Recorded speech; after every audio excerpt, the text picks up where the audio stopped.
नीम करोली बाबा हमेशा ही कंबल ओढ़ा करते थे।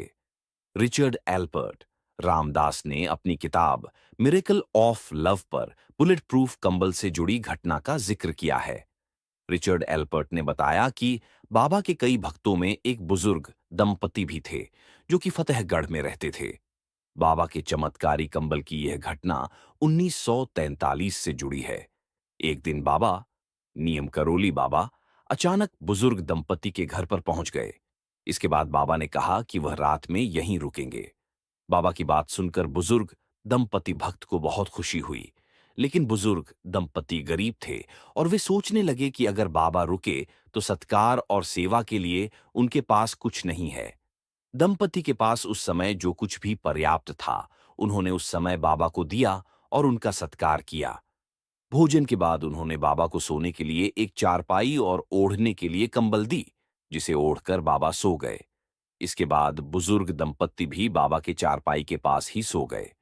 बाबा कंबल ओढ़कर सो रहे थे और ऐसे कराह रहे थे जैसे उन्हें कोई मार रहा है। दंपत्ति सोचने लगे कि बाबा को आखिर क्या हो गया। जैसे तैसे रात बीती और सुबह हो गई। बाबा ने सुबह चादर लपेटकर बुजुर्ग दंपति को दे दी और कहा कि इसे गंगा में प्रवाहित कर देना, लेकिन इसे खोलकर नहीं देखना वरना मुसीबत में फंस सकते हो। बाबा ने यह भी कहा कि आप चिंता न करें, आपका बेटा महीने भर के भीतर लौट आएगा।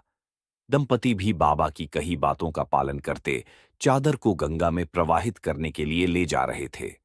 चादर लेकर जाते समय दंपति को ऐसा महसूस किया हुआ कि चादर में कुछ लोहे जैसा सामान है, लेकिन बाबा ने तो खाली चादर दी थी।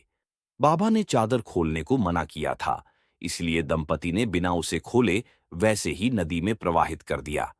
बाबा के कहेनुसार 1 महीने बाद बुजुर्ग दंपति का बेटा भी बर्मा फ्रंट से घर लौट आया।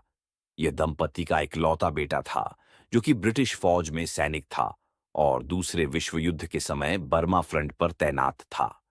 बेटे को घर पर देख बुजुर्ग दंपति की खुशी का ठिकाना नहीं रहा, लेकिन बेटे ने अपने माता पिता को ऐसी घटना के बारे में बताया जिसे सुनकर वो हैरान रह गए।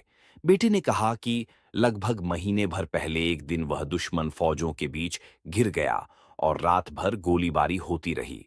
इस युद्ध में उसके सारे साथी भी मारे गए, लेकिन वह अकेला बच गया।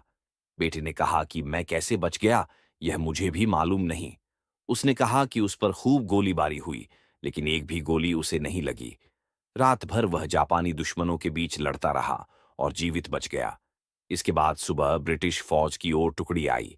दरअसल यह वही रात थी जिस रात नीम कारोली बाबा बुजुर्ग दंपत्ति के घर आए और रुके थे। बुजुर्ग दंपत्ति की आंखें भर आई कि उनका बेटा सकुशल घर वापस आ गया। साथ ही दंपत्ति बाबा के चमत्कार को भी समझ गए थे। यही कारण है कि अपनी किताब मिरेकल ऑफ लव में रिचर्ड एल्पर्ट ने इस कंबल को बुलेट प्रूफ कंबल कहा है। आज भी कैंची धाम स्थित मंदिर नीम करोली बाबा आश्रम कैंची धाम में बाबा के भक्त कंबल चढ़ाते हैं। बाबा खुद भी हमेशा कंबल ओढ़ा करते थे।